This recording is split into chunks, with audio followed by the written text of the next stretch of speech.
అండి, అందరికి వందనాలు. దేవుడి నామంలో మేమందరం బాగున్నామండి దేవుని కృప వల్ల. మా ప్రాంతంలో ఇక్కడ సిఏ ప్రోగ్రామ్ అనే యూత్ అకాడమీ అనేసి విజయనగరం ఇగండి చూపిస్తాం.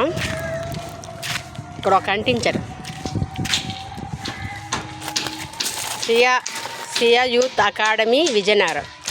ఆల్రెడీ ఇది పిల్లలదండి. ఇది డ్యాన్స్ అన్నీ కూడా నేర్పుతారు.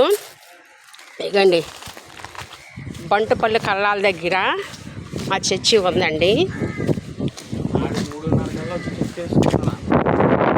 మేము ప్రతి వారం కూడా ఈ చర్చికి వస్తూ ఉంటాము. నిజంగా ఎంత గొప్ప దేవుడు మమ్మల్ని ఇక్కడ వరకు నడిపిస్తున్నాడు.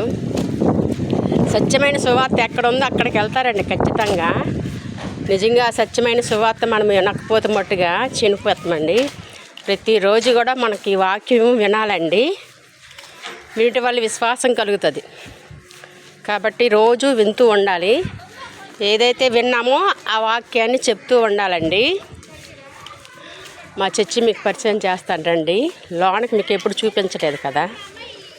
నిజంగా మేము యేసుక్రీస్తు చిందించిన రక్తంలో కడగబడిన నీతిమంతులమండి, పరిశుద్ధులమి.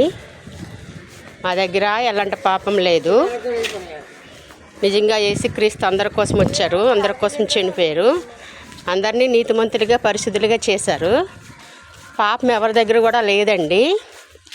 నిజంగా బైబిల్ ఏం చెప్తుందంటే ఎబ్రీ పత్రిక 10:10లో యేసుక్రీస్తు యొక్క శరీరము ఒక్కసారి అర్పించబడే చేత ఆ చిత్తం బట్టి మేము పరిశుద్ధపరచబడ్డాం. 2021లో ఆ యొక్క వాక్యం ద్వారా నేను రక్షణ పొందుకున్నానండి. నిజంగా మా పాపములన్నీ కూడా దేవుడు గుర్తు చేసుకుని అన్నాడు. నేను ఎందుకు గుర్తు చేసుకోవాలండి? మళ్ళీ రోమపత్రిక 4:25లో ఏం చెప్తుందంటే ఆయన మన అపరాధముల నిమిత్తం అప్పగింపబడి మనము నీతిమంతులుగా తీర్చబడ్డ కోసం తిరిగి లేపబడి అతను తిరిగి లేచాడు అంటే మనం నీతిమంతులమని. నేను చెప్పాను కదండి, నీతిమంతుల ప్రార్థన దేవుడు వింటాడని, పాపుల ప్రార్థన దేవుడు వినడని.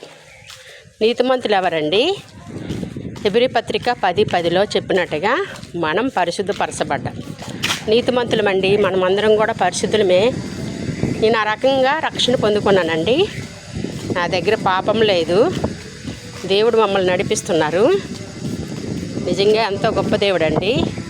ఇదిగండి సిఏ ప్రోగ్రాం మా చర్చి దగ్గర.